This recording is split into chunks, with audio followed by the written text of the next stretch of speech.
No ar, programa Vereda Literária, conversando hoje com o poeta e escritor Otávio Ramos.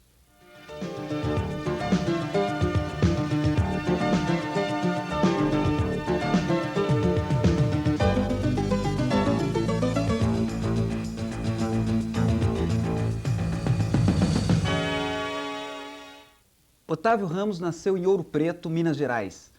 Estudou Ciências Sociais e Comunicação Social na UFMG com os cursos incompletos. Dentre seus trabalhos, destacamos Obras Completas, tomo 1, Lumpen, Gibi, O Juízo Final, Pise devagar, você está pisando nos meus sonhos. Uma tragédia lírica e Pequena História de um Anão. Atualmente, Otávio Ramos desempenha funções na área de extensão universitária da Universidade Federal de Minas Gerais. Tudo bem com você, Otávio Ramos? Tudo bem. Prazer em tê-lo aqui conosco. Otávio, de Ouro Preto, passando por Cuiabá e chegando a Belo Horizonte, gostaria que você contasse para nós um pouco dessa história de vida e literatura. Bom, assim, eu sempre gostei muito de ler, desde criança, revista em quadrinho, né, seleções, o que fosse, né? Então, acho que era mais ou menos natural, assim, um interesse em escrever, imaginar coisas através da literatura. Aí, eu acho que quando eu tinha talvez uns 14 anos, eu lendo algumas coisas de Jorge Amado, eu comecei a escrever uns continhos. Mas não sei, mas eu não gostei daquilo, não me sentia muito seguro em relação àquilo. Foi pra gaveta. Eu joguei fora, joguei fora. Mas ficava sempre essa coisa na cabeça. Depois aí, quando eu tinha uns 18, 19 anos, foi aquela época aí de 68, 69, da época da guerrilha urbana no Brasil. Eu tive um certo envolvimento com isso. Então, nessa época, me parecia que a atividade política era mais importante do que qualquer coisa, né? Bom, mas passou esse período, aí, por volta de 1972, quando o Ângelo Osvaldo era o editor do suplemento literário, lá se reuniu um grupo muito criativo na época de censura, né? Uma época barra pesada no Brasil. Mas tinha ali uma ilha de criatividade, tinha lá o Jaime Prado, o Sérgio Santana, o Sebastião Nunes, o Mar Sampaio, Dom Ventura e outros. Então, o contato com esse pessoal me estimulou muito, sabe? Aí eu comecei de novo a escrever algumas coisas. Dessa vez não joguei fora. Aí, posteriormente, eu mudei para Cuiabá, passei um ano morando em Cuiabá, trabalhei primeiro num jornal, depois junto à Secretaria de Cultura lá do município, para fazer uma pesquisa sobre cururu, que é uma manifestação folclórica lá da região. Que resultou numa publicação Função do Cururu. Função do Cururu, que é uma espécie de um ensaio, reportagem sobre o cururu. E lá em Cuiabá, negócio de contato com alguma coisa de índios, a natureza muito exuberante, né, lá da região. Aí eu comecei de novo a escrever algumas coisas, alguns poemas e tal. Aí, nessa época, surgiu em Ouro Preto um movimento que se chamava Poesia Livre, que editava os poemas no saquinho de poesia, no saquinho de papel craft. Aí eu mandei para lá e comecei a me enturmar com o pessoal, até depois ficar como uma espécie assim, de editor também, junto com o grupo lá. Aí foi naquela época da chamada poesia marginal, de mimeógrafo, aí você recebia milhões de coisas, né? Muita coisa, e você, dentro dessa montanha, você recolhia coisas boas, né? O Leminski, o Chico Alvim, e outros, tantos outros, né? Então, isso também me estimulou mais, né, naquela época, a continuar escrevendo principalmente poesia. Bom, aí em 1990, aí eu resolvi reunir tudo que eu tinha guardado, que eu achava razoável, e fazer um livro. Aí intitulei de Obras Completas, Tomo Tomo 1, que era, até aquele momento eram minhas obras completas. Aí, junto com o Sebastião Nunes, que fez Trabalho gráfico. uma brilhante apresentação visual do livro, aí o livro saiu e teve assim, uma certa repercussão. Assim, né? Eu vou te pedir para apresentar para nós o livro e fazer alguns comentários, a seleção do que você queira. Bom, assim, o livro tem assim, tem poesia, tem prosa e tem imagem, né? É uma coisa que eu sempre gostei de misturar, as três coisas. Assim. Você inclusive titula Textos, Colagens, Montagens e Apropriações. Intervenções e apropriações. Por exemplo, tem um cartaz popular aqui que... Pode mostrar para a câmera. Que vende aí né, nos mercados, nos camelôs. Levanta para essa câmera.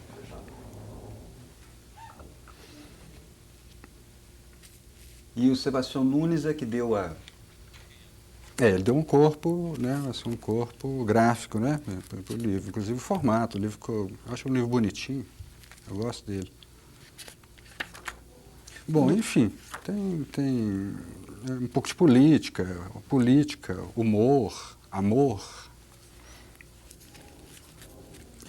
crítica social. Essa questão da política estudantil, guerrilheira, como você disse que participou dela, né?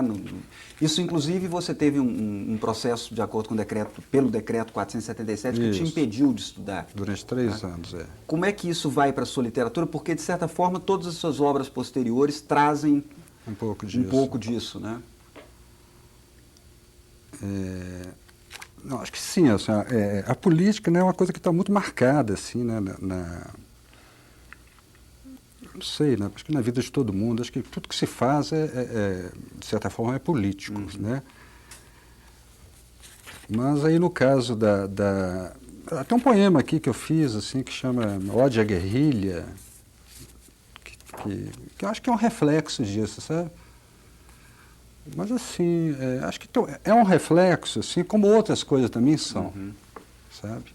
Como outras coisas da minha vida, como outras experiências culturais também se refletem. A temática lírico-amorosa, por exemplo, vai estar presente em praticamente... Se reflete, sei lá, essa coisa pop, né, do rock, isso tudo, assim.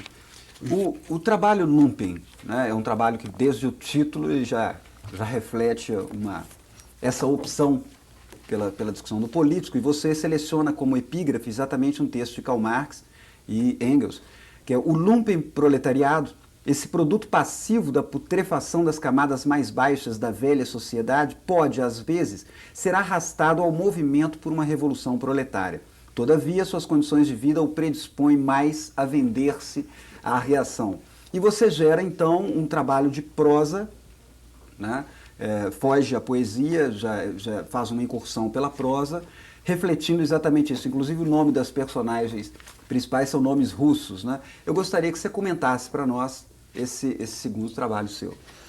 Bom, na verdade, esse livro é de 1992, nós estamos em 2000, né? Eu nunca mais reli. Né? Eu nunca mais reli esse livro. Assim, eu me lembro que ele tinha assim, uma coisa sobre Belo Horizonte, né? O ambiente dele assim, é Belo Horizonte. Tanto quanto vai ser também o Pise Devagar. Não, Pise Devagar até no Rio. Não, é no Rio, no Rio. O Juízo Final, sim. O Juízo Final. Sim. E eu lembro que tinha um cara que escrevia na calçada com a giz, fazia uns poemas, uma espécie assim que é um sem-teto, né? Sem nada, eu escrevia na calçada, assim, as coisas giz interessantes. Aí eu fiquei olhando para aquilo, copiei alguns e botei isso também como uma espécie de um fio condutor assim, no livro. Agora, com o contexto... Desculpa, nós vamos interromper, no próximo bloco nós voltamos para falar mais. Tudo bem.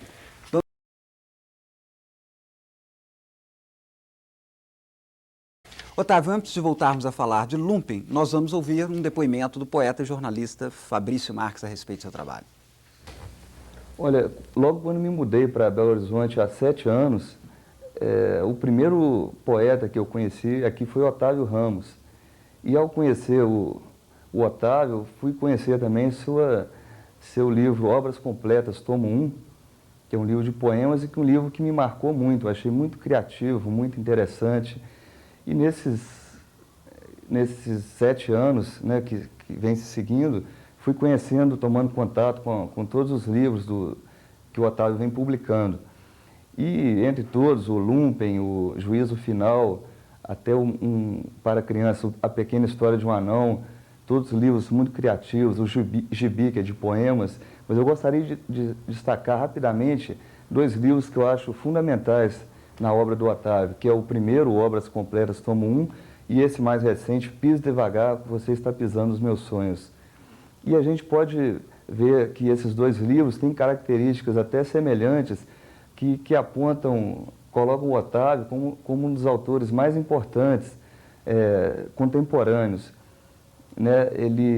A gente tiraria uma imagem do primeiro livro, que é uma janela metafísica, uma imagem do crítico Antônio Sérgio Bueno, mas que são 4 extremos, a literatura, a arte, a farsa e a aventura. E a gente poderia colocar essa janela metafísica transposta também para o livro Pise Devagar. Não que essa janela limite o autor, mas ele é um ponto de partida ou de chegada para que ele crie. Né? E só para completar, eu diria que os 2 livros a gente tem coincidências, entre aspas, muito interessantes, como a figura do Lênin e a citação aos Stones. E é bom dizer também a narrativa do Otávio é muito ágil, está muito mais ligada ao cinema do que a referências propriamente literárias. E, na minha opinião, eu teria muito a dizer sobre o Otávio, mas de modo breve, e principalmente esses 2 livros, Obras Completas, tomo 1 e o Pise Devagar, o coloca como um autor assim, muito criativo e muito importante e que merece ser estudado. Ok, Otávio, nós ainda vamos retomar alguns dos tópicos apontados pelo Fabrício, mas você gostaria de retomar o Lumpen? É só falar que eu tentei fazer assim, uma coisa sobre a marginalidade, né? Desde os mendigos de rua até os personagens que estão meio desocupados, desempregados, uma coisa assim.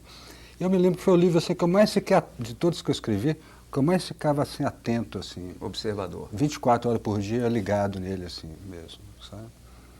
Pois é, eu ia te perguntar alguma coisa exatamente sobre isso. Num dos capítulos denominado O Escritor e Seus Fantasmas, o personagem Ivan, que é o escritor, você escreve o seguinte: escrever literatura é apenas uma forma de se colocar um problema, para que outros possam pensar. Ivan escrevia em pedaços de papel que encontrava ao acaso pela casa. Bom, continua e num ponto você escreve: tinha fixado para si mesmo uma marca que procurava cumprir fielmente, fossem quais fossem as condições de sua capacidade criativa, do potencial de inspiração ou do poder de condensar ideias fugidias em trabalho concreto. Um mínimo de 200 palavras por dia, exemplo copiado de escritores de origem anglo-saxã. Como é que é o seu próprio processo de escrita diante desse que está relatado aqui? Não, isso aí é um pouco de brincadeira, porque os anglo-saxões medem muito a produção, assim, em termos de palavras por dia e tal. Mas é isso mesmo, o processo é esse, cópia, capa de talão de cheque, massa de cigarro, tem uma ideia, o que papel que tem na mão você anota, vai guardando no bolso, depois joga numa gaveta. Agora tem um computador, né? Então você chega em casa, pega aquilo tudo e junta no computador. E esse livro foi escrito bem assim mesmo. Nessa linha. Bem anotado assim, o tempo todo. E hoje você tem essas 200 palavras sistemáticas por dia? Não, isso aí é uma brincadeira. É uma brincadeira mesmo, né? Vamos falar então agora sobre o livro Gibi. Lumpen, você vai à prosa, né? E você retorna à poesia, à montagem, à colagem, às apropriações, né? Gostaria que você falasse para nós um pouco sobre esse trabalho da Edições de Bolso, que conta também com a participação do poeta Sebastião Nunes. Bom, eu acho que esse livro aqui é um pouco de continuação desse Obras Completas, tomo 1, sabe? Ele tem mais ou menos o mesmo espírito, né? De imagens, um pouco de prosa também, um pouco de poesia. Você quer mostrar para... alguma coisa. Não sei se pode ser isso. Sim, aí, por exemplo, você tem uma montagem com diversos escritores, né? Poetas, né? Poetas. E na página seguinte você os nomeia e conclui com... Com uma certa ironia também. Sou um cara de cultura mediana, apenas um digest reader melhorado. Mas eu acho assim que ele está próximo do Obras Completas, sabe? Que eu acho assim que é um livro de poesia, mas na verdade o Obras Completas ele tem prosa, tem imagem. Existe uma mescla aí de gêneros, é uma coisa né? misturada que eu quis conservar nesse livro aqui. E eu acho que todos os dois assim tem um toque muito especial do Sebastião Nunes na formatação. Na formatação. Eu vou depois apresentar um poema que está aqui. O Juízo Final. Né? Você volta à prosa e faz, inclusive, uma superposição dos dois textos. Um texto é um texto nitidamente ensaístico, um texto feito para jornal, né? Sobre a morte do restaurador Jair Inácio.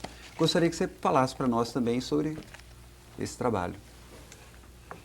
Ele tem um pouco de da característica dos outros, um pouco de mistura também. No caso aqui tinha um texto sobre Jair Inácio, que é o restaurador lá de Ouro Preto, que já estava pronto, aí eu resolvi incluí-lo aqui. E depois tem um texto que chama O Juízo Final, que é um texto assim, mais solto. Eu escrevi esse texto, assim, sabe quando você escreve assim, sem nenhuma censura? O que pinta, assim, você vai escrevendo, chega alguém e fala uma coisa... Você incorpora. Aí na hora você incorpora. Então. Depois é claro que deu um certo acabamento, né? Mas é uma coisa, assim, de impulso, assim, bem sei lá, de romper com as coisas, talvez. E finalmente a terceira parte, que é um texto, assim, mais de prosa, assim, mais... novelístico. Passado em Belo Horizonte, em Miami. Mas tem também algumas imagens, né? Tem as imagens. Sim. Alguns desenhos. Otávio, uma característica que a gente vai ver no seu trabalho, inclusive, se não me engano, deixa eu ver aqui na página 51 do seu último trabalho, é essa presença do cinema, né, em que você, num texto, escreve o seguinte: o cinema começou com uma curiosidade de feira. Depois de 80 anos de uma brilhante carreira, o cinema, que prometia ser a maior de todas as artes, morreu. Voltou às suas origens, mero entretenimento. Hoje, da coisa fílmica em si, há apenas estertores moribundos. Mas, pelo menos, ao cinema, em sua breve trajetória, deve-se o mérito de ter mudado radicalmente a literatura. E a sua literatura, de fato, reflete e se organiza. Como é que é a sua relação com o cinema dentro desse trabalho? Eu acho que o cinema, assim, se você pegar, por exemplo, acho que o Ulisses de James Joyce, acho que ele já tem alguma coisa de cinema. É um livro de 1920, mais ou menos. Acho que já tem alguma coisa de cinema. Pegar o Oswald de Andrade, do Serafim, do Miramar, também já tem alguma coisa de... Então, acho que o cinema marcou muito a literatura do século XX. Do século XX, né?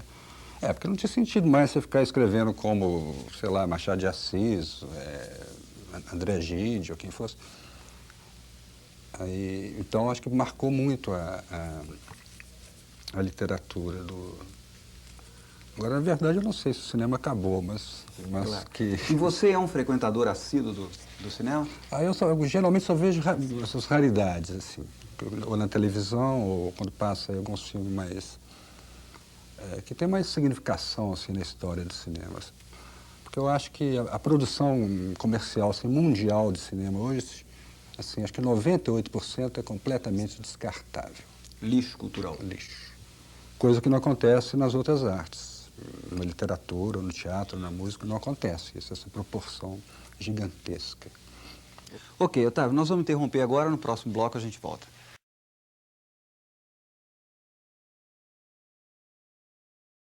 Otávio, seu último trabalho, Pise Devagar, Você Está Pisando nos Meus Sonhos, uma tragédia lírica. De certa forma, nós já falamos aqui da influência que ele tem, sobretudo do cinema, e ele tem uma armação também trágica, né, que se deve à trama teatral. Fala pra gente, então, um pouco, rapidamente, desse trabalho. Bom, esse livro aqui, ele Bom, talvez ele seja assim, um falso romance policial que tem uma história... que ele tem um enredo Uma policial. história policial que dá um fio, assim. Que é do assassinato de um editor, né? É um editor e várias outras Vários, coisas, né? E tem umas interpolações, tem uma peça de teatro que um personagem está escrevendo, tem... E ao fim salta da janela. Aí ele vai ao Rio, aí tem uma exposição no MAM sobre a múmia de Lenin, que está no Museu de Arte Moderna. Bom, eu não sei, é um livro assim que... Tem gente que considera ele pós-moderno, alguém me disse assim, me escreveu que é um livro pós... Eu, na verdade, não sei muito bem o que é pós-moderno, é um conceito assim que eu...